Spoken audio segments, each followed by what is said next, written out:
Maury Island Incident, 1947.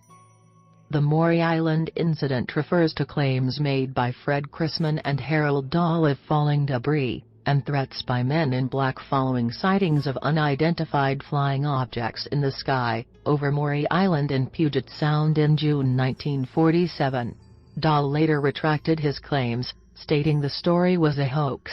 Chrisman and Dahl said they were harbor patrolmen on a workboat who saw 6 donut-shaped objects in the sky near Maury Island. According to Chrisman and Dahl, one of the objects dropped a substance that resembled lava or white metal onto their boat, breaking a worker's arm and killing a dog.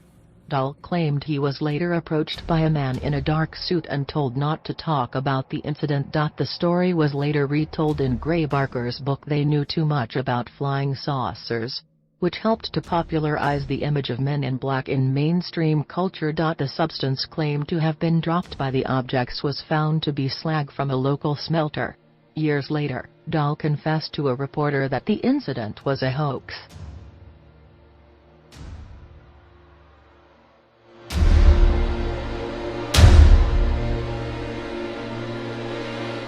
Aurora, Texas crash, 1897.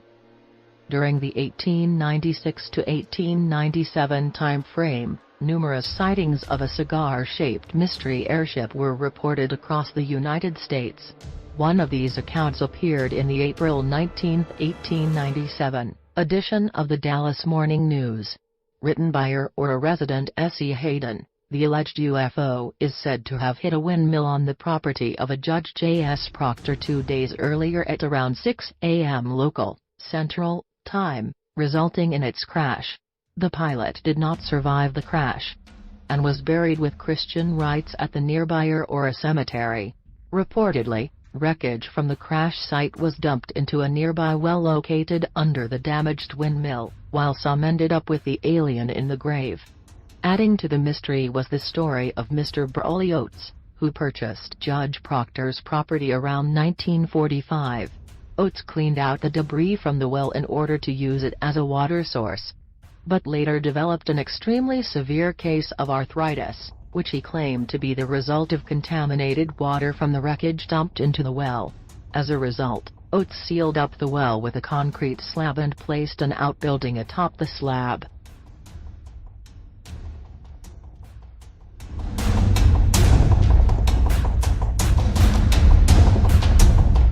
Mantell Case, 1948.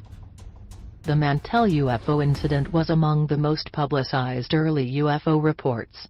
The incident resulted in the crash and death of 25-year-old Kentucky Air National Guard pilot, Captain Thomas F. Mantell, on January 7, 1948 while in pursuit of a UFO. Historian David Michael Jacobs argues the Mantell case marked a sharp shift in both public and governmental perceptions of UFOs. Previously, the news media often treated UFO reports with a whimsical or glib attitude reserved for silly season news.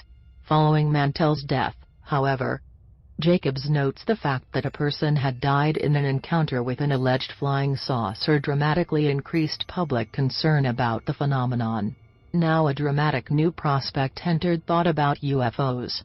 They might be not only extraterrestrial but potentially hostile as well. However, later investigation by the U.S. Air Force's Project Blue Book indicated that Mantell died chasing a skyhook balloon, which in 1948 was a top-secret project that Mantell would not have known about.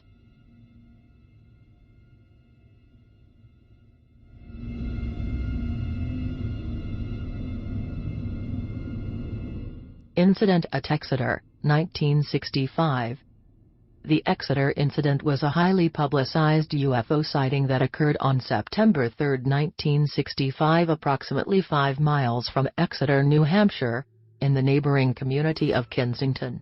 Although several separate sightings had been made by numerous witnesses in the weeks leading up to September 3, the specific incident, eventually to become by far the most famous, involved a local teenager and 2 police officers.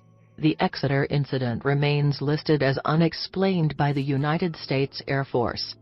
The November-December 2011 edition of Skeptical Inquirer presents an explanation of the incident, based on details reported by the eyewitnesses.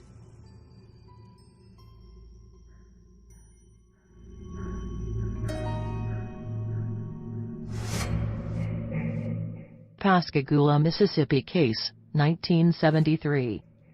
The Pascagoula abduction occurred in 1973 when co-workers Charles Hickson and Calvin Parker claimed that they were abducted by aliens while fishing near Pascagoula, Mississippi. The case earned substantial mass media attention, and is, along with the earlier Hill abduction, among the best-known claims of alien abduction.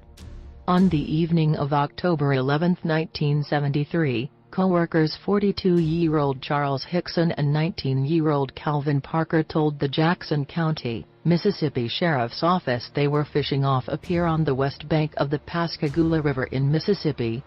When they heard a whirring, whizzing sound, saw two flashing blue lights and an oval-shaped object 30-40 feet across and 8-10 feet high. Parker and Hickson claimed that they were conscious but paralyzed, while three creatures took them aboard the object and subjected them to an examination before releasing them.